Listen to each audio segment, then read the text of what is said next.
Welcome everyone to Paddling Pool 225, folks. Ooh, hell yeah, we're getting into our first game of the day real soon. But first of all, hello, I am Zari, and I'm joined here by the lovely Asect. Yo yo yo!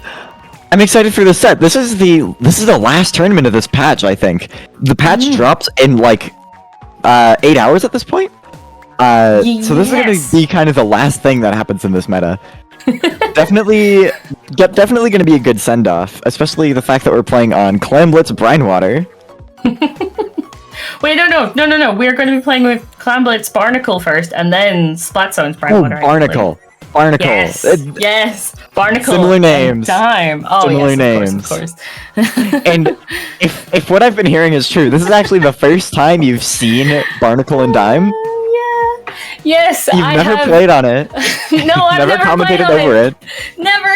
There's been so many opportunities, but people always 2-0 sets whenever it's third set, or we've had technical issues whenever it's first. So absolutely, this is the first time, and what a game! Let's go!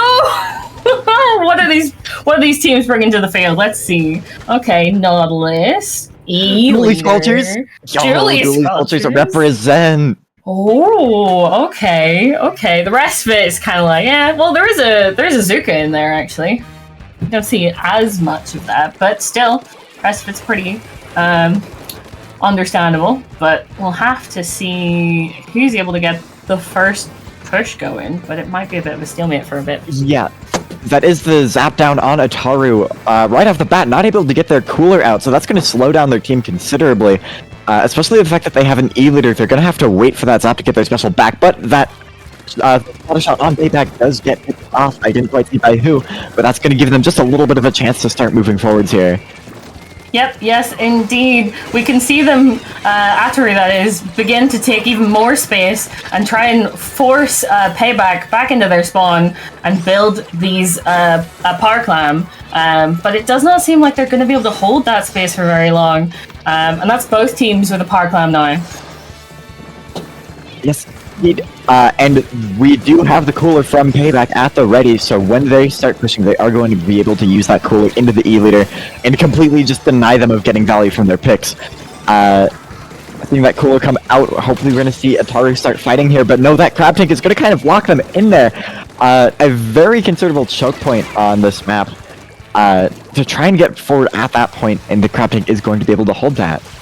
Yep, yes indeed, but that is 3 down on the side of Ataru. This could very well be what Payback needs to actually get this power clam in, but they need to be careful here on the approach.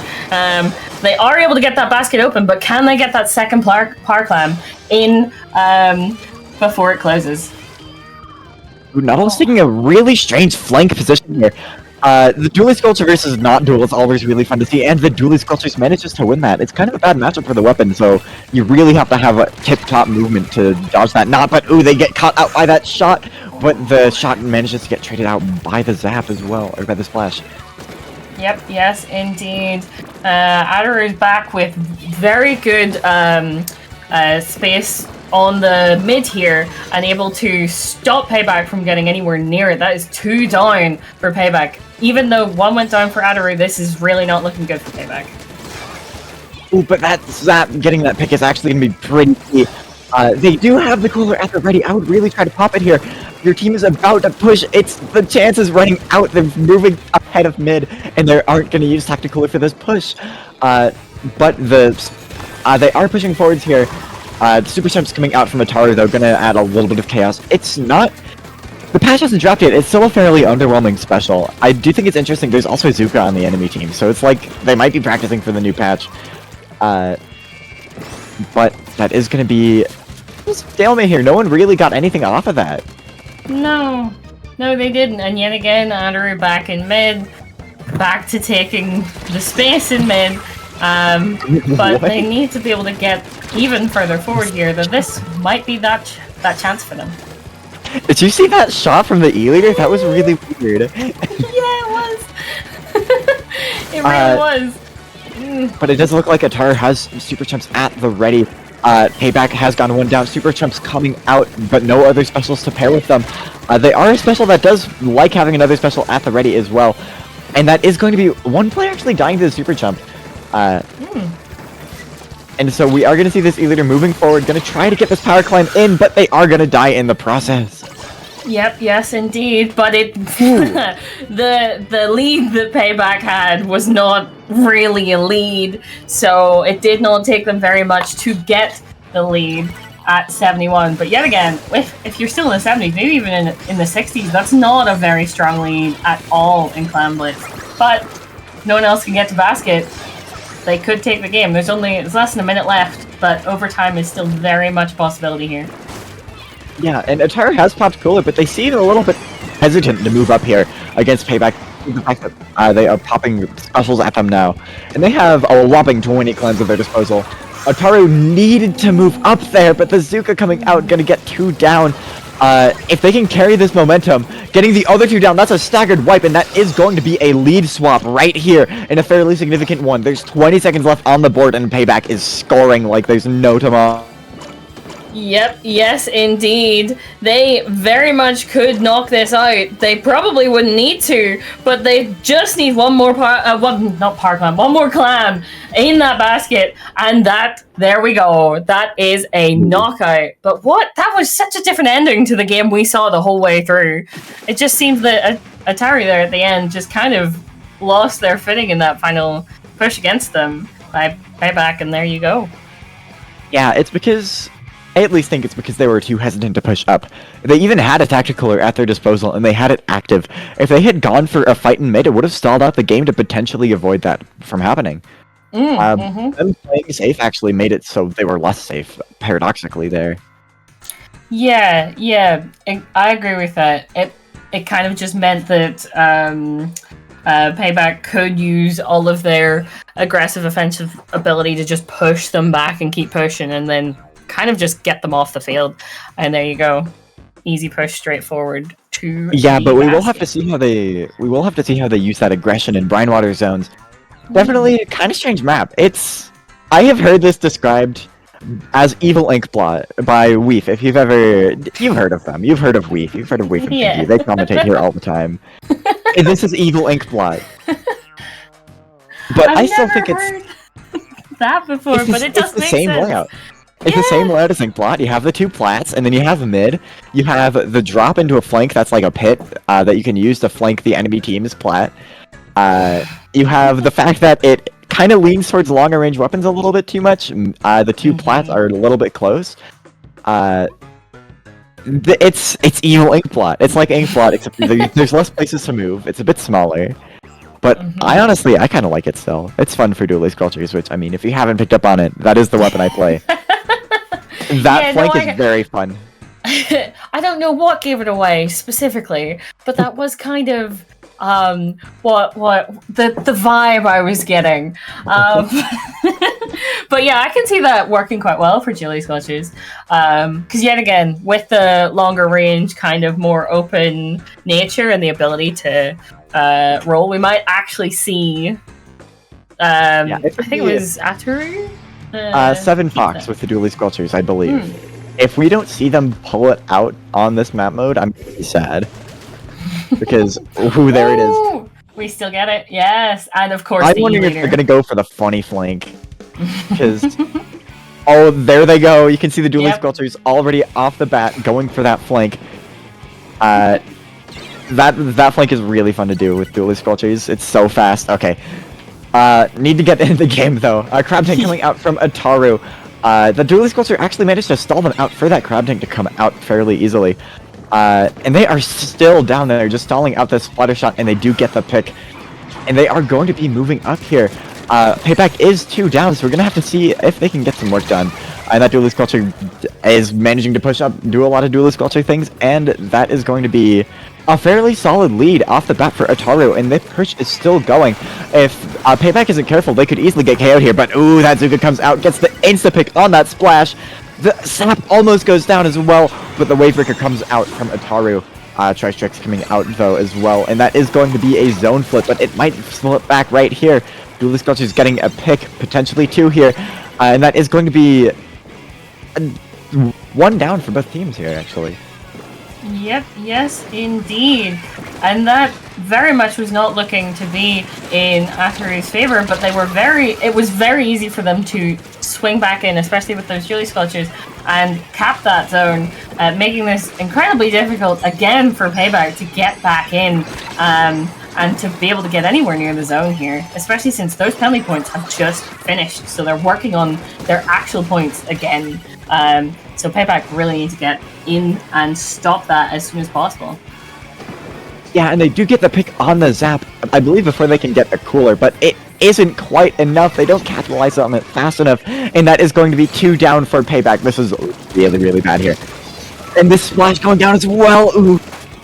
That is going to be brutal for Payback here.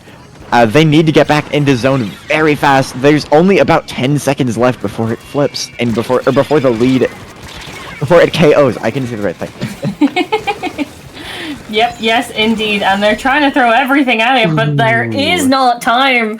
That will definitely be game 2 to Ataru, which means we're going to get game 3. Game 3? Yeah, that was actually a much different performance than we've seen last time. Yeah. I would say it definitely helped for Ataru with their kind of more long-range, slow and steady kind of take on this, because they were able to, when they get on the zone, keep it kind of quite solidly, and that E-Leader was able to obviously just keep the pressure on. We see that a lot on Brinewater, along with that Julie Squelchers as well, able to push up very much so. And you can hear the pain in your voice talking about how good E-Leader is on this map. Yes. Many an E-Leader. I've been sniped by many an E-Leader on Brinewater. It is very much the hazard of the map.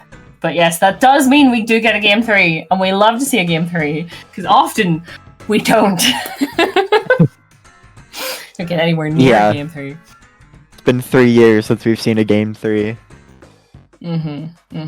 But, with it being on Rainmaker, Scorch, Gorge. Oh, just getting a couple. Rainmaker, Scorch, Gorge is definitely a very interesting map. Yet again, kind of a strong duelist culture map here. But I think it's just a really interesting map. It has spawn points that are the spawn point sitting in the enemy spawn feels like sitting in mid on some maps. It's very strange, the fact that you have the high ground for a bit, and then it kind of leads into this bowl, and then mid itself is also a bowl. This map is just 3 bowls taped together. Yeah, and it's even worse whenever it's splat zones, and you've got that, like, just hard... the crates, zones... mid, it's just... don't like it. Zone Scorch is casually one of my favorite maps in the game, though, because it is just the death bowl. Yeah, it's just the death bowl. It's just a team deathmatch in mid. Yeah, no. You have no other choice. Don't know what that is. You have no other choice than to just drop into mid and then fight everyone. It's literally the death bowl. That is why it's not in the map list. It is very bad competitively, but casually, it's one of my favorite things, because you just drop into mid and then fight people. It's stupid. Yes, the only way you paint the objective is with the blood of your enemies. That's it. But people say that they should add a way to get forwards from mid easier, but the lockouts on that map would be insufferable. Exactly. So I think that map is just impossible to save for zones. They had to cook with it and just make it casually fun by making it just a death bowl in mid.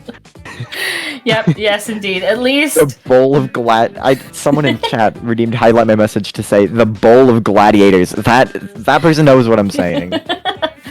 Indeed, and like the backlines just watch from like flats, just eating being popcorn. Like, yeah, watching and seeing all the front lines just fighting to the death, and it's like, okay, they're gonna jump out to me in 10 seconds, then we can watch again.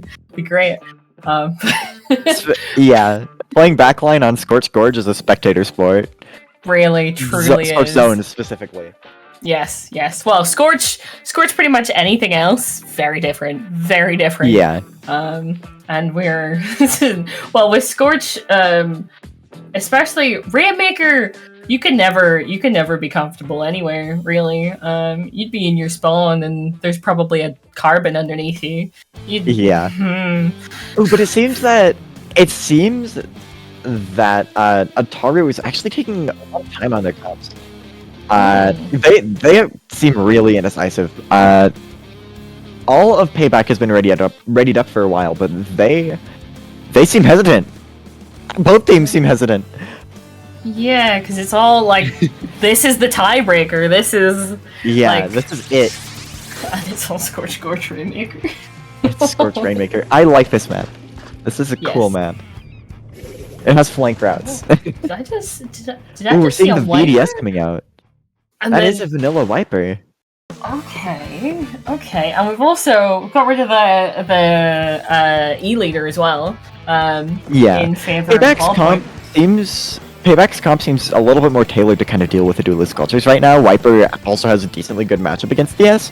Though it can also depend. If the DS just lasers the Wiper, it's pretty easy for them to just die. But anyways, there's other weapons in the game. That being said, the duelist cultures does go down, leaving Ataru 1 down at this point. Nautilus moving forward, trying to get some picks with the Tri-Strikes coming out. Definitely this push has some momentum behind it, but ooh, where did that go? All of a sudden, Payback is 2 down. Oh, but that does not stop the Nautilus. That does not stop the Nautilus, at least not yet. Nautilus is just sitting here, waiting to see what other kills they can pick up before they get taken out. But that inkjet may cause problems, but was not looking at the Rainmaker. Yeah, but we do see the Splash kind of hiding in this little spot of ink, and they do decide to jump out here. The Zap is closer tactical, so they just have to wait for this cooler to come out. Popped it. They popped it top left, and are they going to go in, though? Will they go in off of this, or are they still going to play it safe? And oh, that's 3 down! Oh my god. Just instantly. I didn't even see how that happened. It seemed like the enemy team just spontaneously combusted. But they are swimming back in at this point, and Ataru actually has some decent momentum. They have to get another pick off this, though. They have to carry it. And they're certainly trying to find it without being too aggressive. And they are able to take the bucket, but will this be enough for them to get through the checkpoint? Ooh, the ballpoint hopelessly shooting at the Ultra Stamp, trying to get under it, but it doesn't quite work. And that is going to be 2 down for Payback. And this just flash on the Rainmaker, and they go down. If they can clear the way from this Tri-Slasher, that is a guaranteed checkpoint pretty much. Except no, they keep coming back and they keep going down. They're able to get that checkpoint, but they have to be careful, and they needed to get rid of that Wiper before anything else could happen. But that being said, this Splash is trying to protect anyone coming back in here, and oh, that's a solo job that is not very great to be stuck with. And that will mean the Payback is able to get their way back into mid and maybe start another push of their own. Yeah, but it is kind of a stalemate right now. The Ataru does actually have a Crab Tank and an Inkjet at the ready, but they have just gotten 1 down. Crab Tank is already out, but it seems like they're stalling out that Inkjet, knowing that they're 1 down now. It's gonna be less effective. They need to save it for later. But if they go down with this Inkjet, that's gonna be huge for Payback. But it seems that Ataru is just playing it patient here, stalling out, trying not to go down. Yep, yes indeed. And it does look, ooh, they were trying to get a little bit more of a lead, but not able to get quite to it. Julie Scorch is able to get 2 kills here and start to push people back into their spawn here, which will definitely help the rest of their team, but is not quite able to find the kill that they wanted. Yeah, but that is still a decent amount of momentum for Ataru, and they have taken mid off this. We see Anthem going for a crazy flank on the Wiper. Gonna try and get some picks in mid, but they don't find success, unfortunately. And it is kind of it's an awkward situation for Payback here, because Ataru by all means has mid, but they are sitting in it. But oh, it does. Everyone dies. Chaos. Okay. Chaos reigns. Oh, but Payback with the Rainmaker breakaway, gonna take it to the side of the map, forcing Ataru backwards, getting time for their team to come back in. How are they still alive? But that is actually going to be a huge play, because now Ataru has lost mid off that. But the ballpoint does have the Inkjet here, off the Wavebreaker as well. I wouldn't be surprised if we see that Inkjet coming out right now. But no, they're opting to... No, there it is. There's the Inkjet. Gonna try and get some momentum here. They need to get some picks here. Tri-Slosher is dead. They need a second. They need to get 2 down here, and that is going to be the splash going down. The Wiper's behind, though. If that Wiper goes down, the Nautilus dropping. This is absolute chaos. Here we're seeing the Death Bowl, and it isn't even spot zones. This lead is really tight here. We're going to see them go for the lead, and that is going to be a 5-point lead. 14 seconds on the board. Payback has control of the Rainmaker, though. So this is going to be... Ataru needs to have an iron grip on the defense here, because that push was not big at all. All they need is to get just a little bit past that choke point into the bowl, and then they're good. Yep. This is going to be a really interesting overtime here. Oh my goodness. Because yet again, you can get to the Rainmaker, game's over for Payback. But if they're able to hold this... Oh, there's a crab though! There's a crab though! Ooh. And there we go. And we do see that iron grip defense, and that is going to be the set for Ataru. Yeah, yes, indeed. And after, like, those first two games were very, very interesting. But then this last one was just back and forth, back and forth. Neither of them could get any kind of consistent control. So, and it ended up literally just being down to 5 points.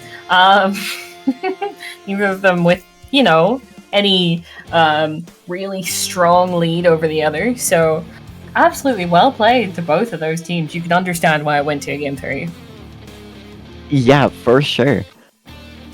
But I do believe we are going to be going on a short break between sets. Yep, yes indeed. So we will be back as soon as we've got our next set. So absolutely don't be going anywhere. We'll be back as soon as we can be. Alright, stick around guys. See you in a little bit.